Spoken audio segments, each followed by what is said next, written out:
The pen trembles in my hand as I stare at the divorce papers spread across the kitchen table of our cramped apartment in Redfern.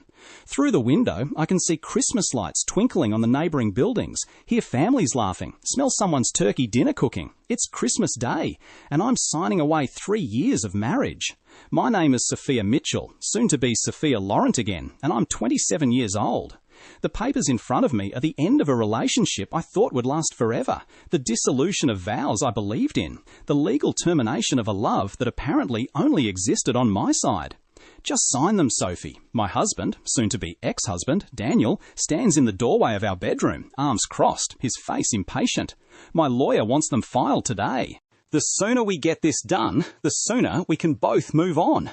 Move on. As if 3 years together means nothing. As if the life we built, however modest, can be erased with a few signatures. Today? My voice cracks. It's Christmas, Daniel. And Christmas doesn't mean anything to me. You know that. He's right. Daniel has always hated Christmas. Too commercial, he'd say. Too focused on materialism. Too much pressure to pretend to be happy. I used to think his cynicism was refreshing. Now I realise it was just cruelty disguised as honesty. I need a minute. You've had 3 weeks since I moved out. How many more minutes do you need? 3 weeks. That's how long it's been since Daniel announced, via text message while I was at work, that our marriage was over, that he'd fallen in love with someone else, that he'd already moved in with her, Alexandra, a lawyer at the firm where he works as a paralegal. 35, sophisticated, wealthy, everything I'm apparently not. I'm trying to be reasonable here, Daniel continues, his tone suggesting he's doing me an enormous favour. I could have dragged this out, fought over assets, but I'm being generous. You keep the apartment, even though my name's on the lease. You keep the furniture. I'm not asking for anything except a clean break. Generous. He's calling himself generous for abandoning me on Christmas with divorce papers and walking away from an apartment he stopped paying rent on 6 months ago. I want to scream, want to throw the papers at him, want to tell him exactly what I think of his generosity. But I don't, because Sophia Mitchell, quiet, accommodating, people-pleasing Sophia, doesn't make scenes. So I pick up the pen with shaking hands and I sign. My signature is a blur through tears. Page after page, initialing, signing, dating. Ending my marriage on the same day millions of people around the world are celebrating love and family. Thank you, Daniel says when I finish, gathering the papers quickly like he's afraid I'll change my mind. My lawyer will file these first thing tomorrow. The divorce should be final in a few months. A few months? That's all the time needed to legally erase 3 years. Daniel, can I ask you something? He sighs, clearly wanting to leave. What? When did you stop loving me? He looks uncomfortable. Sophie, I don't think... Please, I need to know. Was it gradual? Was there a specific moment? Or did you ever actually love me at all? He's quiet for a long moment. Then, I loved who I thought you were, but you're not that person anymore. What does that mean? When we met, you were ambitious. You had dreams. You talked about travelling, about your art, about making something of yourself. But then you just stopped. You settled for that dead-end job at the cafe. You gave up on your painting. You became so small. The words hit like physical blows. Small. He thinks I'm small. I gave up my dreams to support yours, I say quietly. You were in law school. Someone had to pay the bills. Someone had to work full-time while you studied. I didn't ask you to do that. You didn't have to ask. That's what partners do. They support each other. Maybe, but Alexandra, she's a partner at her firm. She's accomplished. She's going places. She doesn't need me to support her. We're equals. And I'm not your equal. No, Sophie, you're not. He leaves. Just like that. Walks out of our apartment, the apartment I've been paying rent on alone for 6 months while he figured things out, with his signed divorce papers and his clear conscience. And I sit at the kitchen table, surrounded by the modest decorations I put up, despite knowing Daniel wouldn't be here, despite knowing this Christmas would be spent alone. And I finally let myself cry. I cry for the marriage I thought I had, for the man I thought I knew, for the dreams I put aside, for the version of myself I sacrificed to be a supportive wife. And I cry because Daniel is right about one thing. I have become small. My phone rings. I almost don't answer. I can't face talking to anyone right now. But the caller ID shows Papa. My father, who I haven't spoken to in almost 6 months. I take a breath, compose myself, and answer. Hello? Joyeux Noël, ma chérie. My father's voice is warm, accented, exactly as I remember. Merry Christmas, how are you? I'm fine, Papa, how are you? Don't lie to me, Sophia. I can hear in your voice something is wrong. Of course he can. Philippe Laurent might be many things, but he's always been able to read me perfectly. It's nothing, just a long day. Where is Danielle? Why are you answering the phone? On Christmas Day, you should be busy with family. I close my eyes. Papa, Daniel and we've separated. I just signed divorce papers today, an hour ago. Silence on the other end. Then, very quietly, Où est-il? Where is he? He moved out 3 weeks ago. He's with someone else now. He left you? My father's voice has gone cold in that particular way that used to terrify me as a child. He left you on Christmas? Before Christmas, technically, but he wanted the papers signed today. And this other woman, who is she? A lawyer at his firm. She's everything I'm not, apparently. Successful, ambitious, going places. And you are not successful, not ambitious? Sophia, what has this man done to you? Nothing. He's right, Papa. I gave up everything to support him through law school. My art, my dreams, my voice breaks. I became exactly what he's accusing me of. Small, insignificant, nothing. Tu n'es pas rien. You are not nothing.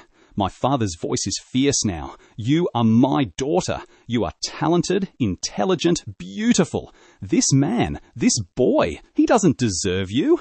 Papa, it doesn't matter what he deserves. It's over. I need to figure out how to move forward. Come home. Come to Paris. Spend time with your family. I can't afford. I will send you a ticket. First class. Tomorrow if you want. Sophia, please, let me help you. I want to say yes. Want to run home to Paris, to my father's apartment overlooking the Seine, to the life I left behind when I was 22 and stupid and in love with Daniel Mitchell. But I can't, because going home means admitting I failed, means facing the fact that my father was right about Daniel from the beginning. I can't, Papa. I have work. I have responsibilities here. Work at a cafe? His tone is gentle, not judgmental, but it still stings. Sophia, you have a degree from the Sorbonne. You are trained in art restoration.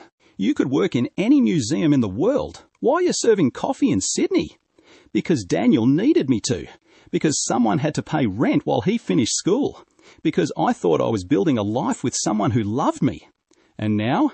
Now I need to figure out who I am without him. My father is quiet for a moment.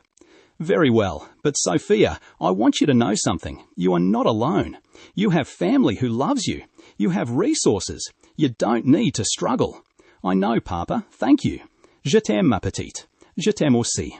I hang up and sit in the silence of my empty apartment, thinking about what my father said, about resources, about family, about the life I left behind in Paris. Because here's what Daniel doesn't know. What no one in Sydney knows, except my best friend Emma. My father isn't just any father. Philippe Laurent is one of the most successful art dealers in Europe. He owns galleries in Paris, London and New York. He's worth somewhere north of $50 million. I stopped keeping track years ago. I grew up in a penthouse apartment in the 8th arrondissement. I went to the best schools, I wore designer clothes, I travelled the world with my father, learning about art, developing my eye, preparing to eventually take over his business. And then I met Daniel at a summer program in Sydney. Daniel, who knew me only as Sophie, not Sophia Laurent, daughter of Philippe Laurent, heiress to an art empire. Just Sophie, the quiet girl in his economics class who liked to paint. He fell in love with Sophie, the girl with no money, no connections, no impressive family background. The girl who worked part-time jobs and lived in university housing and had to budget carefully. I liked being that Sophie. For the first time in my life, someone loved me for who I was, not for my father's money or connections. Daniel didn't know about the galleries, the wealth, the Parisian lifestyle. He just knew Sophie. So when he asked me to stay in Sydney after the program ended, when he said he loved me and wanted to build a life together, I said yes. And I didn't tell him the truth about my background. I told my father I wanted to make my own way, that I was tired of being Philippe Laurent's daughter, that I needed to prove I could succeed without his money. He was skeptical but supportive. Very well, he'd said. But Sophia, remember, you can come home any time. This experiment in independence, it doesn't have to be permanent. That was 5 years ago. 5 years of living as Sophie Mitchell, cafe worker, struggling artist, supportive wife. 5 years of pretending I didn't come from money, that I didn't have a father who could solve all my financial problems with a single phone call. And now here I am, divorced on Christmas Day, living in a cramped apartment in Redfern that I can barely afford, working a job that doesn't use my education or skills, exactly as small as Daniel accused me of being. The question is, what do I do now? I could go home to Paris, let my father send the first-class ticket, step back into my old life, the galleries and the wealth and the world I was born into. Or I could stay here, keep being small Sophie, keep pretending I'm not Philippe Laurent's daughter, keep proving absolutely nothing to absolutely no one. My phone buzzes, a text from Emma. How did it go? Are you okay? I'm coming over. Don't argue. Emma, my best friend since I moved to Sydney, the only person who knows the truth about my background, the person who's been trying to convince me for 3 years that Daniel doesn't deserve me. 20 minutes later, she's at my door with wine, takeaway Chinese food and a fierce expression. That absolute bastard, she says, pulling me into a hug. Making you sign divorce papers on Christmas Day. I hope he chokes on his turkey dinner. He's with Alexandra. I doubt they're eating turkey. Then I hope he chokes on whatever pretentious meal she's serving. Foie gras, caviar, his own arrogance. She guides me to the sofa, opens the wine. Talk to me. How are you really? I don't know. Numb? Relieved? Devastated? All of it at once? That's normal. Divorce is terrible, even when it's the right thing. He said I became small, that I gave up on my dreams, that I'm not his equal. Emma's face darkens. He said that? To you? Today? He's not wrong, Emma. Look at me. I have a degree from the Sorbonne in art history and restoration. I should be working at a major museum. Instead, I'm making lattes and cleaning tables. Because you were supporting his ungrateful ass through law school, which he never asked me to do. He didn't have to ask. You were married. That's what you do. Emma pours wine with aggressive energy. Sophie, you gave up everything for him, your career, your art, your connection to your father's galleries, and now he's throwing it in your face, calling you small? He's the small one. He's microscopic. He's so small I need an electron microscope to see his shriveled little... Emma? I'm just saying. He's a selfish, ungrateful, stupid man who doesn't appreciate what he had. And Alexandra? She's going to figure out who he really is eventually. Then she'll dump him too, and he'll be alone and pathetic and exactly what he deserves. I want to believe her, but right now, all I can think about is that Daniel is probably right. I did become small. I did give up on my dreams. I did settle. Emma, I need to tell you something. What? I'm thinking about going back to Paris. Her face falls. Oh, when? I don't know. Soon, maybe. My father offered to send me a ticket. First class, I assume. Obviously. We sit in silence for a moment, drinking wine, eating cold Chinese food straight from the containers. I'll miss you, Emma finally says. But Sophie, maybe it's time. You've been in Sydney for 5 years, living this small life because you thought that's what Daniel wanted. But he's gone now. You're free. Maybe it's time to go home. Be Sophia Laurent again. Take over your father's galleries. Live the life you were supposed to live. I don't know if I can. I've been Sophie Mitchell for so long. I don't know who Sophia Laurent is anymore. Then maybe it's time to find out. That night, after Emma leaves, I do something I haven't done in years. I pull out my old portfolio, the paintings I did at the Sorbonne before I met Daniel, when I was still dreaming of being an artist, a curator, someone who mattered in the art world. The paintings are good, really good, better than I remembered. There's talent here, skill, vision. And I gave it all up. For what? For a man who called me small and left me for someone more successful? I look around my cramped apartment, the furniture we bought from IKEA, the walls I'm not allowed to paint because we're renting, the kitchen where I just signed my divorce papers. This isn't my life. This isn't who I'm supposed to be. I pull out my laptop and open my email, find the message my father sent 3 months ago, the one I never responded to. Ma chérie, I know you value your independence, but I have a proposition. The London Gallery needs a new curator, someone with your training, your eye, your expertise. The position is yours if you want it. No nepotism. You're genuinely the best candidate. But I understand if you want to stay in Sydney. Just know that you always have a place here. Love, Papa. I never responded because I was married. Because Daniel's life was in Sydney. Because supportive wives don't abandon their husbands for career opportunities. But I'm not a wife anymore. I hit reply and start typing. Papa, is that position still available? I'm ready to come home. S. His response comes 30 minutes later, despite it being 4 a.m. in Paris. Yes, when can you start? I'll handle everything. Just come home. P. I spend the next week in a blur of activity, giving notice at the cafe. They're disappointed but understanding. Talking to the landlord about breaking the lease. He's surprisingly sympathetic when I explain about the divorce. Packing my belongings, which fit into 3 suitcases because I don't actually own much. Daniel texts me once. Heard you're leaving Sydney. Running back to Daddy? I don't respond. What would I say? Yes, I'm running back to Daddy. Daddy, who happens to be one of Europe's most prominent art dealers and who's offering me a career most curators would kill for. Emma throws me a goodbye party at her flat in Paddington. Small, intimate, just my closest friends from Sydney. People who knew me as Sophie Mitchell, cafe worker. To Sophie, Emma toasts, who's about to remember she's actually Sophia Laurent, badass art curator and heiress to a fucking fortune.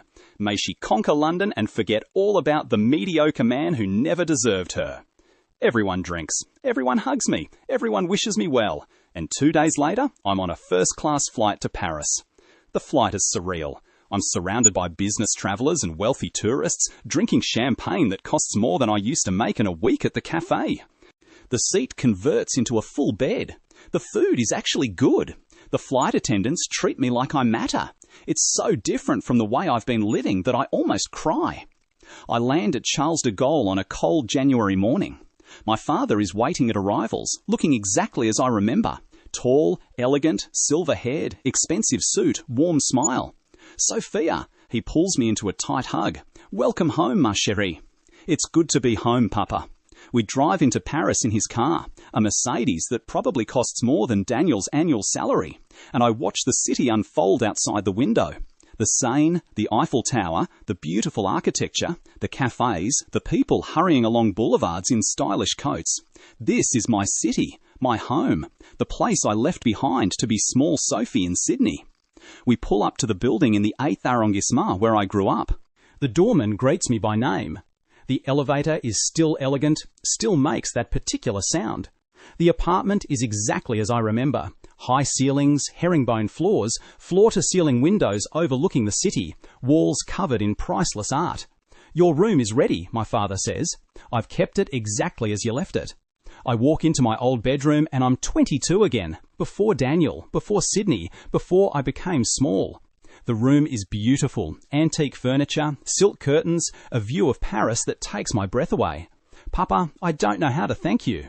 You don't need to thank me. You're my daughter. This is your home. I'm just glad you've finally come back. That evening, we have dinner in the apartment, prepared by his chef, served on china that's been in his family for generations, paired with wine from his cellar in Bordeaux. Tell me about the London position, I say over dessert. The gallery focuses on contemporary art. We need someone who can identify emerging talent, curate exhibitions, build relationships with artists and collectors. The previous curator retired, and I've been looking for the right replacement for 6 months. And you think I'm ready for that? Sophia, you have a degree from the Sorbonne. You worked at the Louvre during your internship. You have your mother's eye for art. Of course you're ready. You were always ready. You just needed to believe it. What if I fail? You won't, but if you struggle, I'll support you. That's what family does. Family. Support. The words Daniel used to describe what I owed him, but never what he owed me. When do I start? The gallery wants you immediately.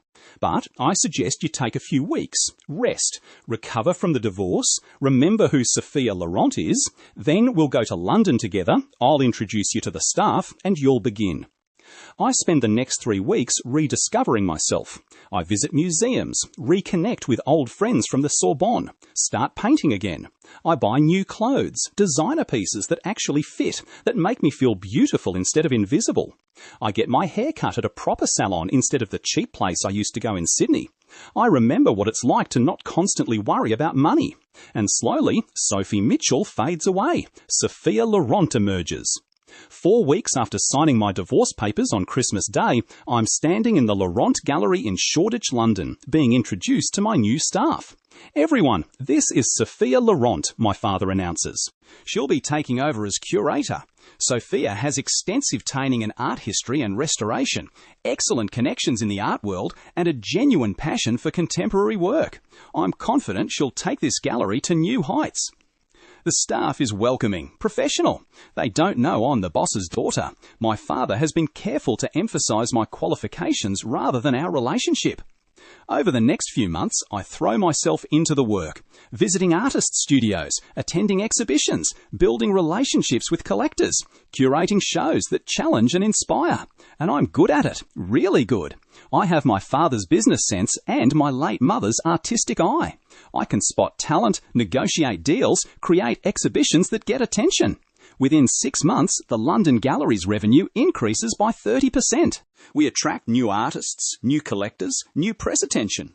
"You're a natural," my father says when he visits to see my latest exhibition. "I knew you would be." Thank you for believing in me, for not giving up on me even when I gave up on myself. Never. You're my daughter. I'll always believe in you.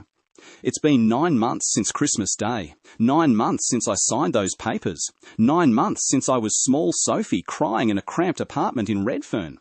I'm in my office at the gallery when I get an email from an unfamiliar address. Subject line, Sophie. I open it cautiously. "Sophie, it's Daniel. I hope you don't mind me reaching out. I got your email from Emma. I wanted to talk to you. Things with Alexandra didn't work out. I've been thinking about our marriage, about what I said to you that day. I was wrong. I was cruel. You weren't small. You were supportive and loving, and I took advantage of that. I'm so sorry. I know I don't deserve your forgiveness, but I'm asking for it anyway. I made a terrible mistake letting you go. Is there any chance we could talk? I'm willing to fly to wherever you are. Please respond. I miss you. Daniel." I read the email 3 times. Then I laugh. Because 9 months ago, this email would have destroyed me, would have made me question everything, would have made me wonder if I should give him another chance. Now it just confirms what I already know. Daniel didn't love Sophie Mitchell. He loved having someone who made him feel important, who sacrificed for him, who was small enough that he could feel big. And Sophia Laurent, she's not small. She's never been small. She just forgot that for a while. I hit reply. "Daniel, thank you for your email. I appreciate the apology, but I'm not interested in reconciliation. You were right about one thing. I had become small, but that's changed. I've remembered who I really am. I'm curator of the Laurent Gallery in London. I'm building a career I'm proud of. I'm happy in a way I never was in Sydney. I wish you well, but please don't contact me again. Regards, Sophia Laurent." I send it before I can second-guess myself. 10 minutes later, Emma calls me, laughing so hard she can barely speak.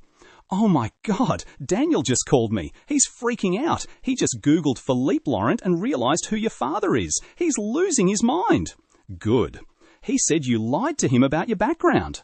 I omitted details. There's a difference. "It's Daniel. I need to talk to you.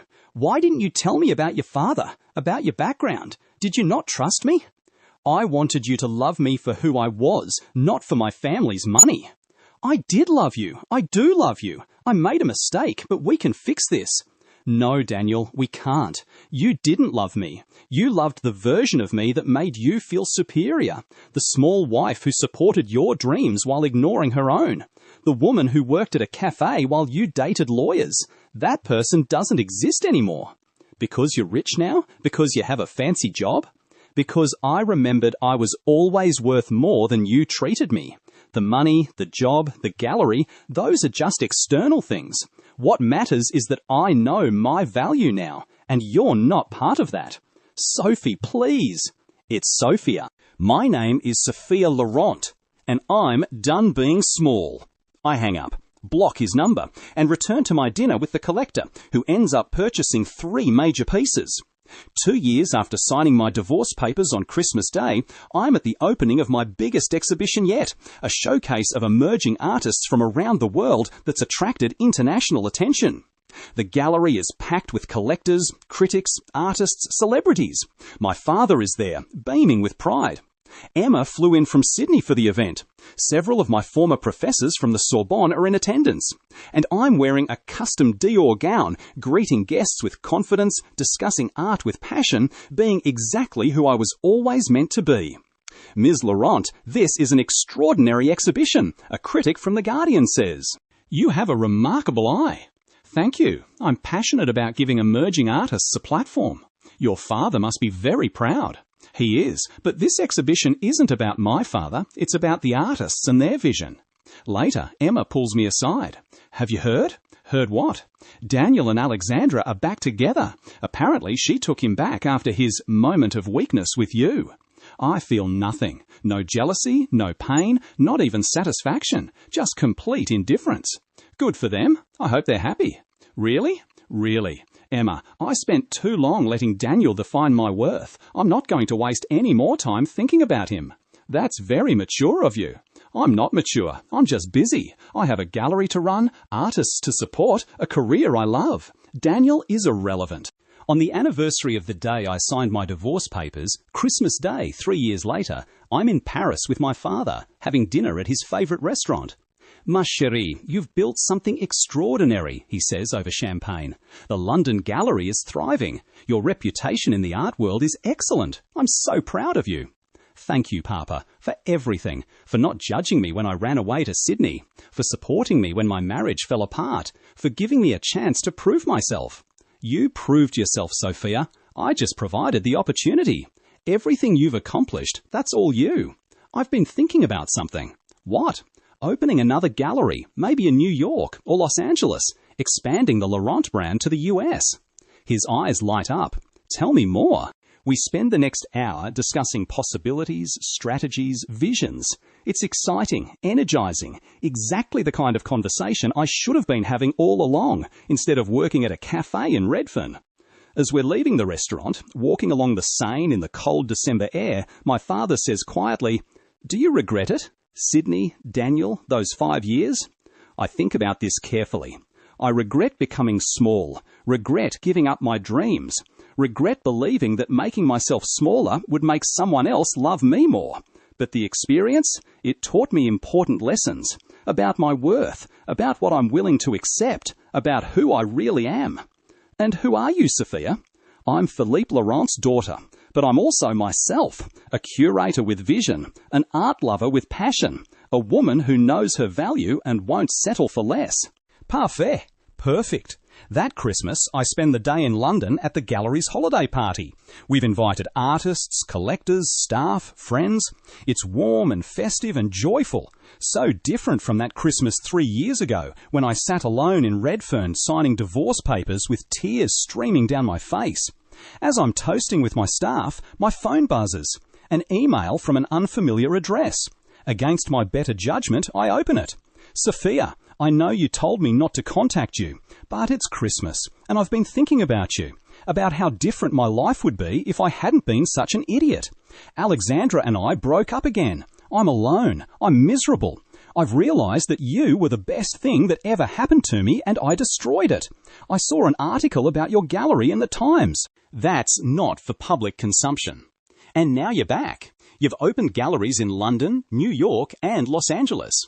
You're considered one of the most influential voices in contemporary art. What's next? I'm launching a foundation to support emerging artists who can't afford traditional gallery representation. Too many talented people are shut out of the art world because they don't have money or connections. I want to change that. Is this foundation inspired by your time in Sydney? Partly. I learned during that period what it's like to struggle, to feel invisible, to have talent but no opportunities. I don't want other artists to experience that. The article runs 2 weeks later with the headline, Sophia Laurent, From Paris to Power. It talks about my galleries, my eye for talent, my plans for the foundation. It mentions my father, but emphasizes my own accomplishments. There's one line that particularly resonates.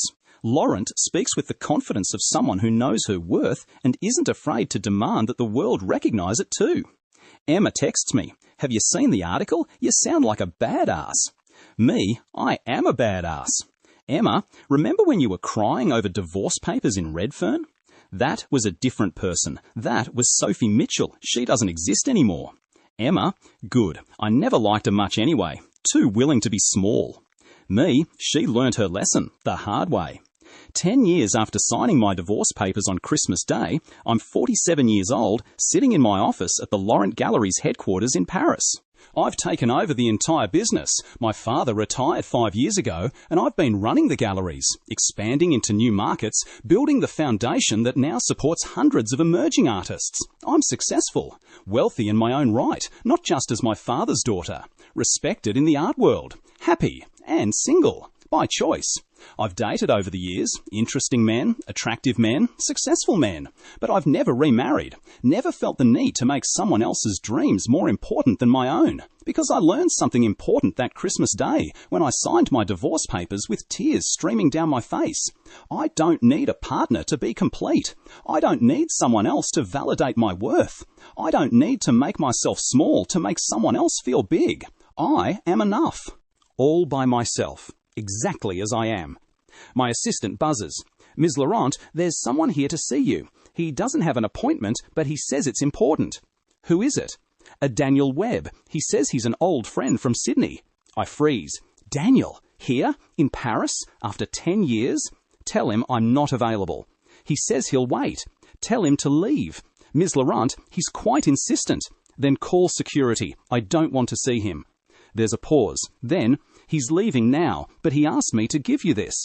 A few minutes later, my assistant brings in an envelope. Inside is a letter written in Daniel's handwriting. "Dear Sophia, I know you don't want to see me or hear from me. I know I have no right to contact you after all these years, but I'm in Paris on business, and I couldn't leave without at least trying. I followed your career from a distance. The galleries, the foundation, your success. I'm genuinely happy for you, even though I played no part in it. I want you to know that not a day goes by that I don't regret what I did, how I treated you, the things I said. I called you small, but I was the small one. I couldn't see what I had until it was gone. Alexandra and I got married and divorced within 3 years. I've had other relationships since, but none of them have worked, because I'm comparing everyone to you. Not the you I knew, but the you I could have known if I hadn't been such an idiot. I don't expect forgiveness. I don't expect a response. I just wanted you to know that you were right about everything, and I was wrong about everything. I hope you're happy. I hope you found what you were looking for. I hope someday I can look at myself in the mirror without feeling ashamed. Merry Christmas, Sophia. I mean that sincerely. You deserve all the happiness in the world. Daniel. I read the letter twice. Then I fold it carefully, put it back in the envelope, and place it in my desk drawer with all the other artifacts from my past. And I realize something. I feel nothing. No anger, no satisfaction, no vindication, not even pity. Just nothing. Because Daniel Webb is irrelevant to my life. He was relevant once, when I was Sophie Mitchell, when I believed his opinions about me mattered. But I'm not her anymore. I'm Sophia Laurent, curator, businesswoman, philanthropist, daughter of Philippe Laurent and heir to his empire, a woman who knows her worth and won't settle for less. And Daniel? He's just a man who once called me small and is now realizing how much he lost. That's his burden to carry, not mine. I pull out my phone and text Emma. Daniel showed up in Paris today. Emma, what? What did you do? Had security send him away. Emma, did he leave you a sad letter about his regrets? Me, how did you know? Because men like Daniel always do. What did you do with it? Put it in a drawer with all the other relics from that chapter of my life, where it belongs. Emma, proud of you. Now go run your empire and forget he exists. Already forgotten. And it's true. By the time I leave my office that evening, I've completely forgotten about Daniel's visit. I have too many other things to think about. The new gallery opening in Tokyo, the Foundation's gala next month, the emerging artist I just discovered in Berlin. My life is full, rich. meaningful. And it has nothing to do with the man who made me sign divorce papers on Christmas Day, crying alone in a cramped apartment in Redfern, believing I was small. Because I was never small. I just forgot who I was for a while. But I remember now. And no one, not Daniel, not anyone, will ever make me forget again.